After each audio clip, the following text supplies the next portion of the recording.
Okay, we're back.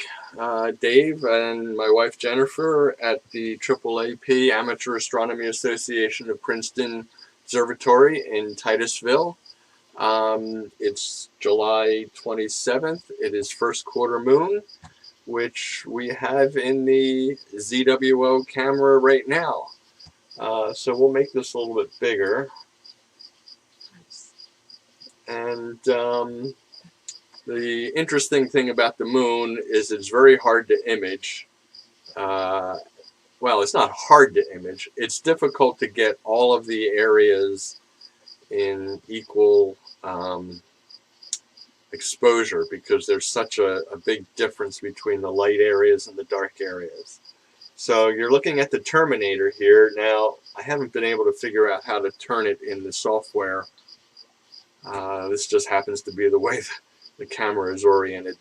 But normally in the first quarter moon, this would be turned roughly 90 degrees clockwise, and the light side, as you would be looking at it, would be on the right, and the dark side would be on the left. Camera position and telescope position often makes it different than what you, I mean, obviously it makes it different from what you see naked eye. But so I just figured I'd tell you about that. But the best way to get a full view in the camera with the screen, it just happened to be a good position. So have you identified any of these features? I did. I'll just say a little bit about our moon.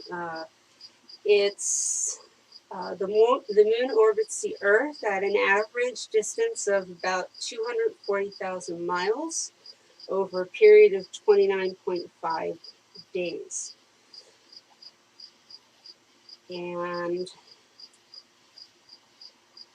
you have these dark areas, large dark areas, and then we have the brighter areas, and we have a variety of other craters. Now, I'm going to pull up an app that I use called Moonglobe HD, and I can give you the name for some of the craters and some of the areas that we're looking at right now.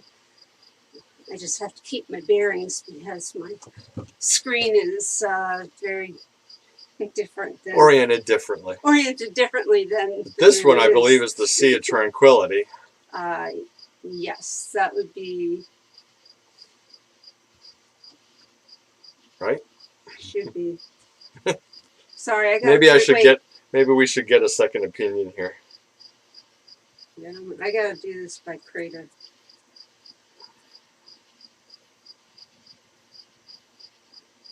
That's Crisium. This is Mercrisium. Mercrisium. So then,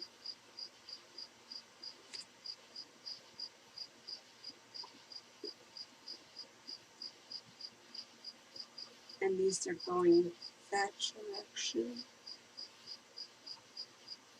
with this. Yeah.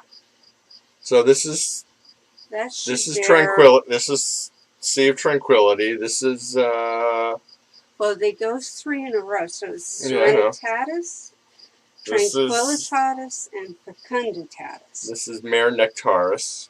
That's Mare Nectaris. Yep. And this is yeah. So which one's the Sea of Serenity? Oh, that's the big one up here, I think. Okay. Oops, hang on a second. Let's see if I can get this to turn without turning. Yeah, okay. Yeah, okay, this is Mare Serenitatis. This is the Sea of Tranquility. This one in the middle here. Thought I had it. Yeah, and then Fecunditatis is on the... Is this one way down here. Fecunditatis. This one. Yeah. Is... Where's Bill Murray when you need him for pronunciations? Okay, so then we have three really nice craters down These? there. There's actually 4 right there 2, that 3, are almost touched. No, 4. Hang on. These 4? no. These 3 with this is a 4th. Oh, okay. Of course, there's this little guy in there, and there's another little guy in there. And this is Ptolemaeus. Yep. This is Alphonsus. Yep. This is Arzakel. that sounds good. Yeah. Best pronunciation of it. And that one is Albert. Yeah. Albert and that's cool. Albanias, probably. You probably don't pronounce. You probably don't. The G is probably silent. Yeah. So what's really interesting about that one is, as a geologist, you would say, well, which crater formed first? And you know, if you ever watched a stone throwing a stone into like a sandbox, you'll know that it makes a crater, and then if you throw a smaller stone on top of it, it'll make a smaller crater. So you look at the rim, you know, so this one obviously was, the bigger one was formed first, and that one was formed second. And so that's how you can kind of tell ages of which ones, like here, you know, this smaller one, since it's got such a nice clear rim, you can tell that that one formed, you know, later than the bigger ones. So just some interesting features. I don't know if you can tell what these are. Go ahead. I'd like to point out there are 3 little dots here, 2 dots. Those are the tips of a mountain that is in the center of each of these craters, as is this. And one of the nice things about when you're watching the moon, if you watch it over a period of several hours, you can actually watch the light move across the face of the moon. And you do it by watching the craters. You can see, like, at the moment, only like you can see the tip of that mountain and the crater far side. Right. Crater wall. And then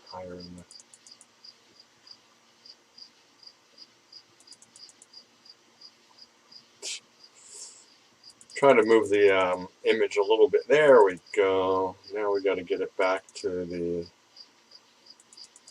left.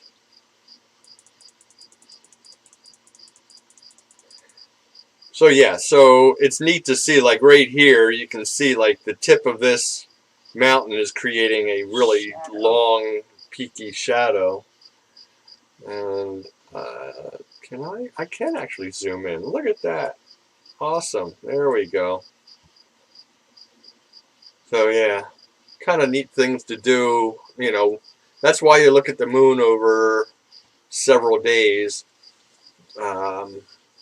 because you can watch the different shadows.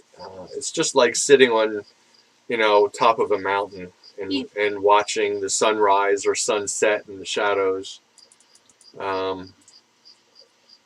The shadow knows. Even while looking at it over several hours, you'll see that the light will first light up the wall and the tip of the mountain in a crater, and then gradually you'll start to see the crater floor start to light up, and then that line of light versus dark will move across the crater floor, and it's really incredibly beautiful thing to see. The moon also has mountains, and let's see. There you go. You can see them.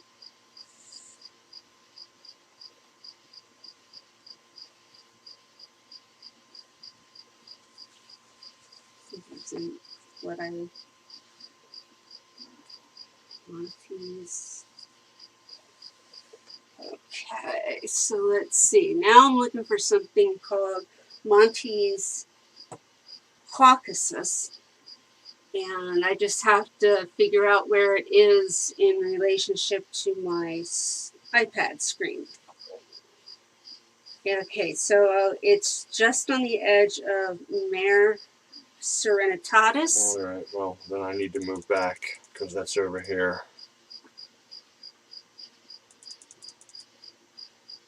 And of course, I keep clicking on the wrong one. Let's try this. No, it's got to be this one. Guess what? It's got to be this one. There we go. Sorry, with it being left and right and up and down, I'm It's a little challenged. Uh-oh. Oh, this guy didn't like that. Okay, here we go. Well, too far. oh, there it is. Yeah, let's see if we can bring that up a little bit more. Are you talking about like these mountains here? Yeah.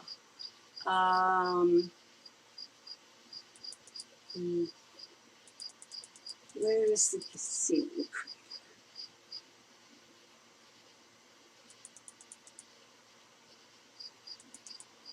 Is that Cassini?